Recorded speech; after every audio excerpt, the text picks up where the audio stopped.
FO or friendship over. Nangyari na ba ito sa inyo dahil sa hindi magkakaparehong opinion? Lalo na sa pananaw sa politika o relihiyon. Marami akong kakilala na nagkakagalit-galit dahil lamang sa differing opinions and views, lalo na pagdating sa politics. Welcome to Lex Day Podcast, where we ask tough questions and get real answers. I am Rap. I am a type 8 in Enneagram. Sa mga familiar doon, we are aka called the Challenger. So sa totoo lang, I really like standing up for what is right, for what I know is right. Not necessarily like I'm looking for confrontation, but when it comes to it, I make sure that my voice is heard. And I'm Martha. When you talk about conversation, I guess you'd say I'm the competitive type. Always wanting to prove my point and make sure that I'm heard. But also at certain areas, I guess you can say I mute myself or I just run away just to avoid the so-called toxicity of an argument. Here in Lex Day, we take a look at things through two lenses. Lex meaning the law or the Constitution, and Day meaning of God or our Christian teachings. So today, we have another tough question. Ready ka na ba, Rap, sa usapan natin today? Mukha nga. Exciting yan, kung tough nga talaga yan. Ano? Oo. So, yung tanong, paano ba natin maiiwasan ang friendship over pagdating sa usapang politika? Nako! I remember so many people. Siguro hindi nga, baka minsan nga friendship over, minsan family over, I don't know. I think this is a very relatable topic para sa atin. And interesting kasi kakaiba yung setup natin for this episode. Actually, napansin ko nga uy Martha, first time natin magkasama sa episode, Yes. For Lex Day. And that doesn't end there. Meron pa tayong makakasama na special na panauhin. So he's an expert in the topic we are going to discuss, precisely answering your question, Martha. He taught theology for many years and shifted to an even more intense arena of meta-coaching. He is a senior coaching and leadership resource for 7 consulting firms and has facilitated workshops for thousands of leaders and over 450 companies. Big numbers. He is the author of the first Filipino book on meta-coaching entitled The World-Class Coach: How Leaders Can Unleash People's Greatness. Nako, big time guest for a big time question, of course. Wow, so definitely big numbers and we definitely need this person. So let's welcome Coach Aldem Salvania to our podcast for today. Yes, welcome, Coach Aldem. Thank you, Martha. Thank you, Rap. It's great to be here. Kung si Rap naman ay number 8 challenger, ako kung kahit anong kasabay nun. Because if Rap wants to be heard, I want to make sure that Rap is heard. Yun ang aking position. Salamat, Coach Aldem. So, jumping into today's discussion, it's been common to see, as Rap mentioned, all these relationships and even family relationships that turn into friendship over. They give a cold shoulder na after such a heated discussion about politics or even religion. So is there a way that we can avoid this from happening? Especially pag pamilya na yung usapan, di ba? So I'm guessing when you say avoid that, iiwasan natin yung pagtatalo, at alitan na nauuwi sa sama ng loob or hidwaan. Ba? Tulad ng naranasan natin nung siguro 2016 election. Maraming na-block at yung iba na unfriend, okay, dahil sa hindi pagkakaunawaan. Okay? Just to answer that question very quickly, pwede ba nating maiwasan? The answer is, of course, yes. Okay? Pwedeng maiwasan. Okay? Kaso lang, meron tayong, of course, parang caveat, no? Kasi madalas, ang ginagawa ng marami, di ba? Huwag na lang pag-usapan. Diba? Sabi nga ni Mark Twain, never discuss politics or religion in polite company. So, ibig sabihin, if you wanna be polite, don't talk about politics. Diba? Kasi they don't go together. I think that's very important to note, no? Na definitely pwede. Kung gugustuhin nating iwasan to, kaya natin. Yun nga lang, mahirap. That's why a lot would just resort to, just avoiding the topic altogether, not discussing it na lang, wala nang pansinan, hidwaan na lang. O kaya parang it's just a big elephant in the room na parang alam mo magkakaiba kayo ng opinion. So you just end up not bringing it up. But that leaves the issues unresolved, I believe. And it can have a polarizing effect on the people. Oo nga, I agree, Rap. So, kung polarizing nga siya, how will we resolve that, diba? If we don't have these discussions, yung natitrigger talaga ako is pag sinasabi dati na, oh, you should never talk about politics or religion in the dinner table. But if we know in our context as Filipinos, one thing that we have to do is help people understand, help them know the truth. We know that education is not our strong suit. So if we don't have yung mga usapang ganito, paano matututo yung mga tao, diba? At kung FO lang parate or i-ghost ka sa terminologies ngayon, walang growth. But before I start ranting about ghosting at mga unrelated topics sa politika, balik tayo sa usapan. Oo nga, matagal ko nang, of course, pinag-isipan itong issue na ito, no? You know, how to carry a healthy conversation. Alam nyo, applicable naman yan sa lahat ng uri ng diskusyon eh. Hindi lang sa politics, di ba? Kahit sa pag-ibig, kailangan din healthy ang discussion, di ba? Kasi I'm sure alam mo, a huge majority of romantic relationships end in arguments, fights, and separation. Diba? So the same principles then apply. Diba? Whether it's politics, religion, or relationships, no? We need to know how to have healthier conversations. Kaya pala yung mga hugot ni Martha kanina, parang hindi lang politics yung pinag-uusapan natin, hello? Very much relatable to a lot of our relationships, as you said. And so, Coach, yes, please do teach us. Sige, game. Let's learn it together. Okay, so Coach Aldem, as I said, competitive talaga akong tao. Especially pag gigil ako sa politics, a certain issue, ngayon, ang dami na. But so sometimes I have that mindset entering into a conversation na kailangan ipakita ko na ako yung nanalo sa conversation na to. Mali ka, ako yung tama. So is that a good way to go about having these kinds of conversations? That's a very good point, Martha.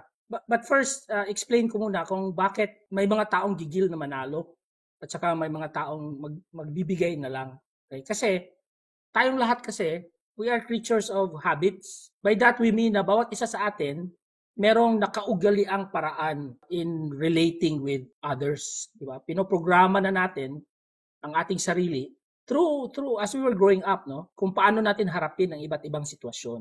O ito, tanong ko ito sa inyo, no? And then also of course to our listeners, di ba? Bago ka man makipag-usap sa iba, saan ka mas hiyang? And by the way, kung anong sagot mo, walang tama o mali kasi estilo lang naman ito ng ang pinag-uusapan natin eh. O ito, tanong. Ikaw ba by nature ay competitive o cooperative? O sige nga, ano muna tayo? Sige si Martha and Rap. Ano sa tingin niyo? Ako siguro, I'd say, parang hindi rin ako masyadong clear, no? Parang it depends. Parang medyo, depends, yeah. Minsan I feel competitive, minsan I feel cooperative. So parang case to case. Pero there's a part of you, di ba? Sabi mo na, sometimes kasi mas natural, di ba? Na mas yung default mong sagot. Of course, dahil may iba sa atin, may experience na, diba? Siguro naiisip na natin kung ano ang mas nararapat. Pero ang tanong na to is more of like yung natural mo, 'di ba? Yung hiyang mong response o ginagawa. Competitive ka ba o cooperative? So doon lumalabas. Now, of course, kung by nature or by ang tawag namin diyan programming, how you program yourself. Di ba? Competitive ka. Then pag may encounter, doon ka magdi-default. In fact, itong pangalawang tanong, para din uli sa inyo, by default, do you tend to be doubtful or trusting? So yun dalang pipiliin mo, di ba? Medyo ba... Politics po ba to, Coach Alden?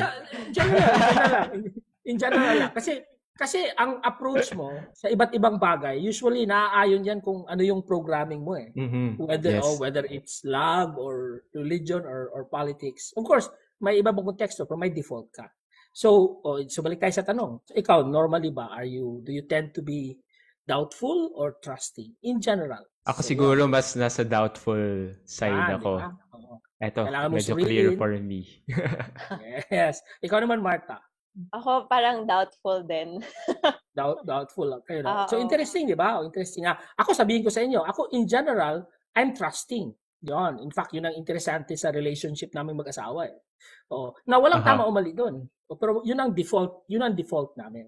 At doon ka pupunta. So, dahil meron tayong parang kinikilingan or programmed na response, pagpapasok tayo dito sa diskusyon ng politika, kakasa ito. Kaya no wonder why, pag may usapan, yun ang mamumutawi. Di ba? Yung argument. Diba? So, just for us to understand. And maganda to, tatawag natin self-awareness. Okay? Yung self-awareness na, ano ba ako in general? Mahilig ba akong maghanap ng ka-argue?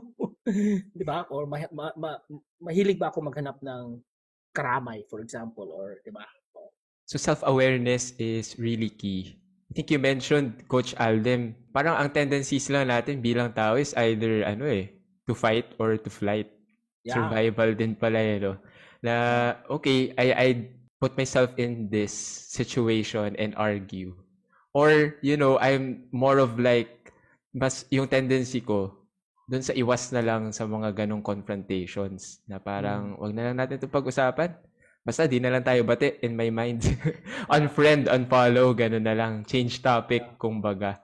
But I wonder, like, are we just limited to these two responses? Kasi, ang sabi natin, there's a third way, di ba? And the third way is, hindi kailangan mag-fight, which is attack or aggressive. Hindi kailangan mag-flight, which is passive lang or escape, di ba? Or turn away from the problem. How about, let's talk it out? Or how about, let's have faith that kung tayong dalawa ay mag-usap, baka both of us can learn together. Diba?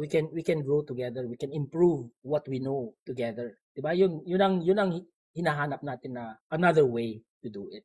That's very optimistic, and I'd love to have conversations na ganon. But you're a meta coach. I don't know if I'm capable of having a conversation like that, especially if I cannot, as they say, control how the person is thinking also. As you mentioned, we do have our biases or our instant reactions when we get into conversation. May mga tips ka ba for us young people, young professionals, certain learnings or quick takeaways that it's possible, some tips that it's possible for us to have those peaceful and more importantly, intellectual conversations? Certainly.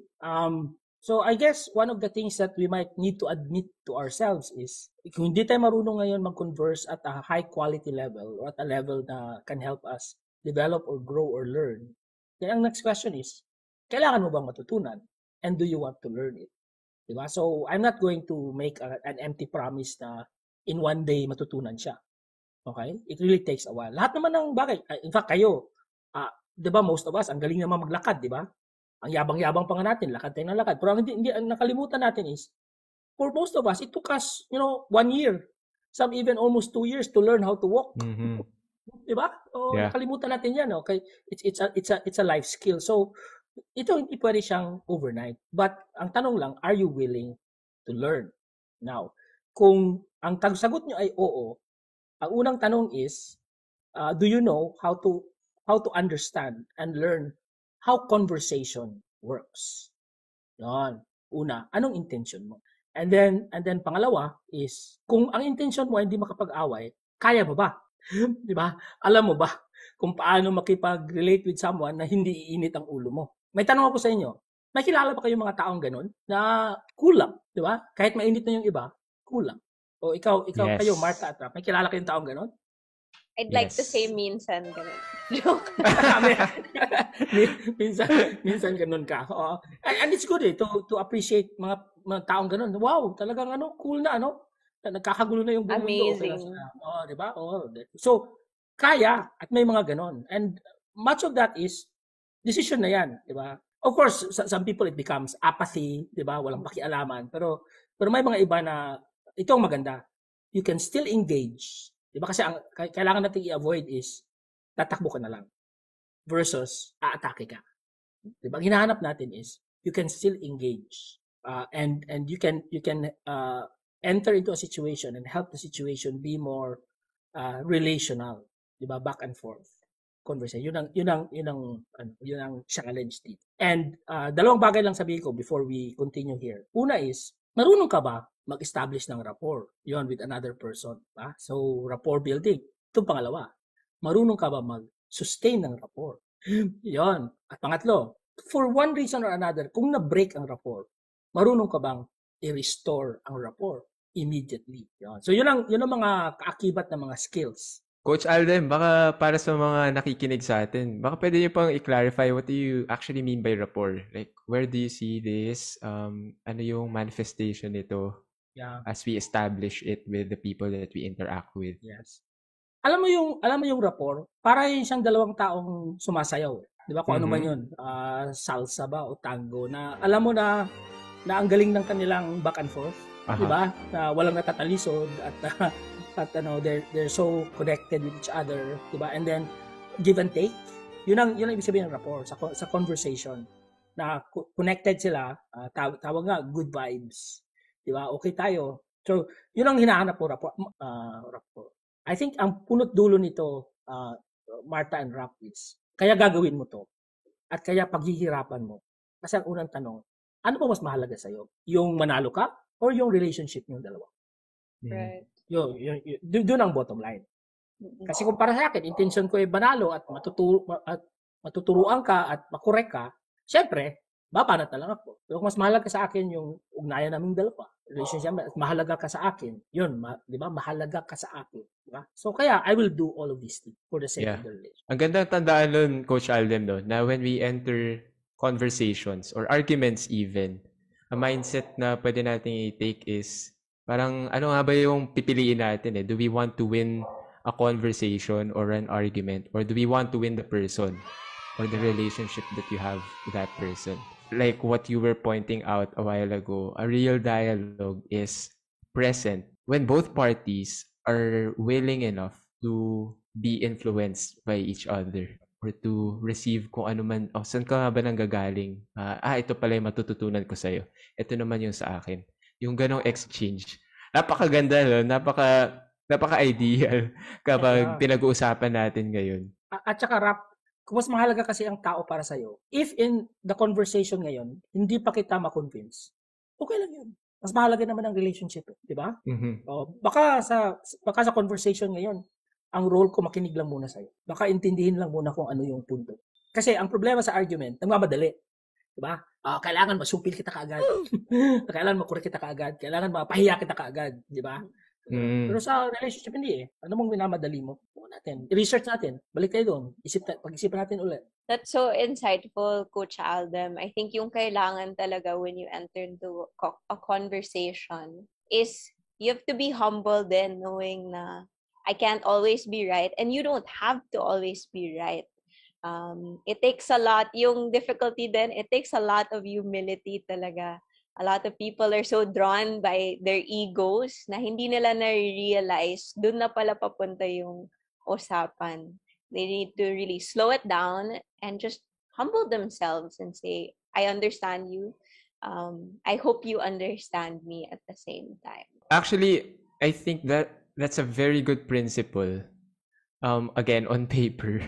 But to be able to apply it, siguro ang isang pumasok sa isip ko na recent issue for us is yung nung kasagsagan nung anniversary ng martial law. I think nag-boom ulit yung discussions on the different sides of our views as Filipinos on martial law.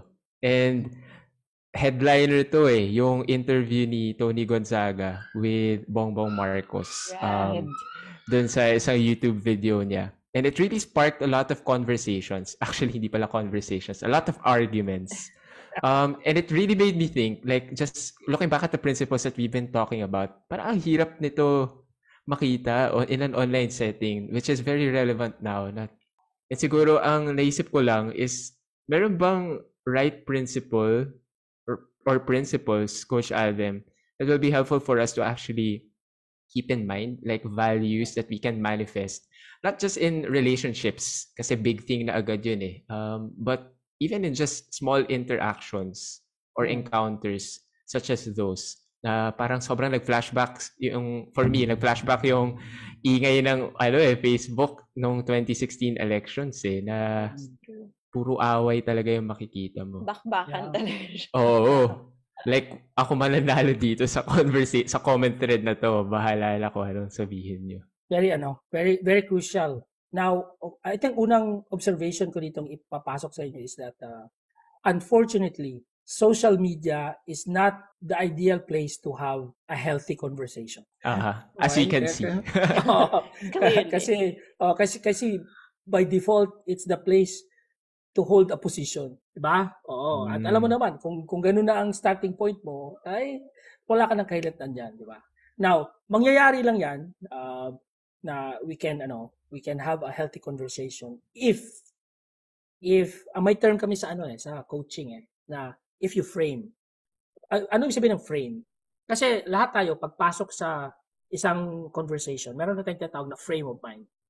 'Di ba? Meron na akong dito, pasok dito. Siyempre, anong frame of mind mo pagpasok mo sa sa Facebook?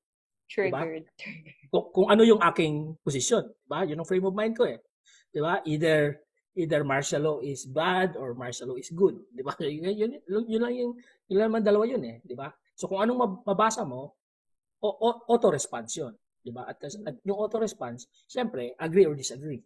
So ganun lang ang papasok doon.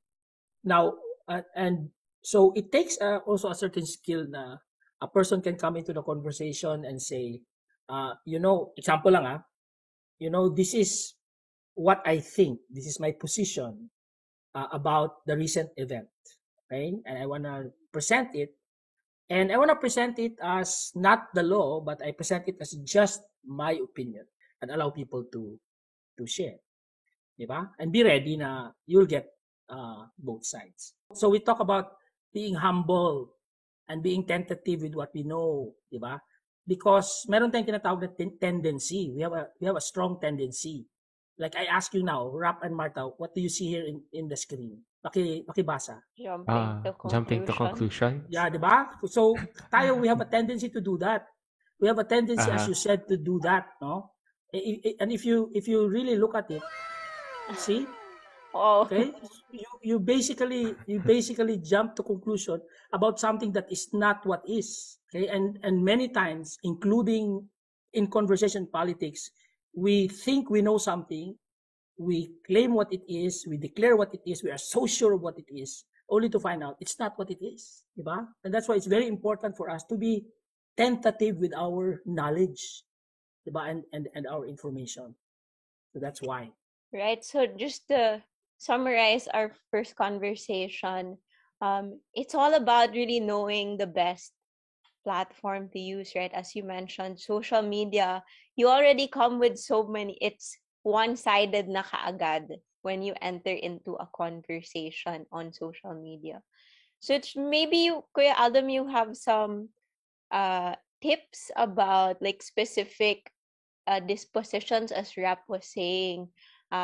So in general, apart from social media, we can take this with us in conversations that are hopefully happening in a more personal platform, be it GCs, as you mentioned. So marami, no? Hindi natin ma-exhaust. But for now, ang mahalaga is, tulad ng pinakita ko sa inyo kanina na example, diba, na by default, bias talaga pag-iisip natin. Each of us. We have, ang tawag ng mga neuroscientists dyan is we have cognitive biases. Right? It's built into the way we think. Okay? Well, when we think something looks like what it is, we just declare what it is. So therefore, mahalaga na ako, as a good conversationalist, I need to be aware that I have these biases and I need to know how to manage my biases and I need to overcome my own biases, okay, about the situation. So yun ang pinakauna, diba? And then pangalawa, because I have my biases, I allow people to speak their minds. Pero hindi ko kailangan tanggapin hook, line, and sinker sinasabi nila, diba? Iintindihin ko lang. At respetuhin ko kahit yung biases nila. Kasi para sa kanila, if they don't know any better, para sa kanila totoo yun. Diba? So sabihin ko, okay, so para sa'yo, Yun ang totoo. And I respect your thoughts on that. Diba? So, respetuhin mo. Diba? Kasi ang pinakamahalaga, we can only really have a good conversation kung ikaw mag-initiate ang goal mo para maintindihan muna kita. Okay? That's why sabi, seek first to understand. Unahin muna. Gusto muna kitang intindihin. And then, more than anything else, diba? Kasi ito naman yung pinakakalang value eh. Diba? Gawin mo yan dahil minamahal mo yung kapwa mo. And in the same way, hindi mo rin masyado makonclude na minahal mo na yung kapwa mo until the other person feels loved. All right. So far, what you've been saying, Coach Aldam, is one, we have to manage our biases and know that we have biases when entering into a conversation.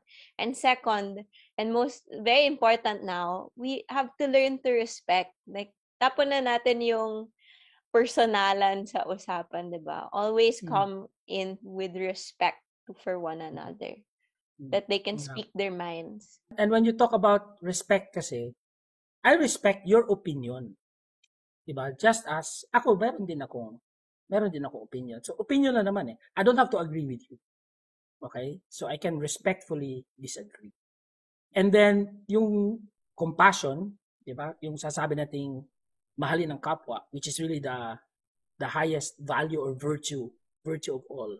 Relationship kasi yung loving eh. So, as far as the two of you are concerned, you can only really understand the other person when the other person goes back to you and says, naintindihan mo ako. And in the context of a conversation, that's when people feel loved and respected.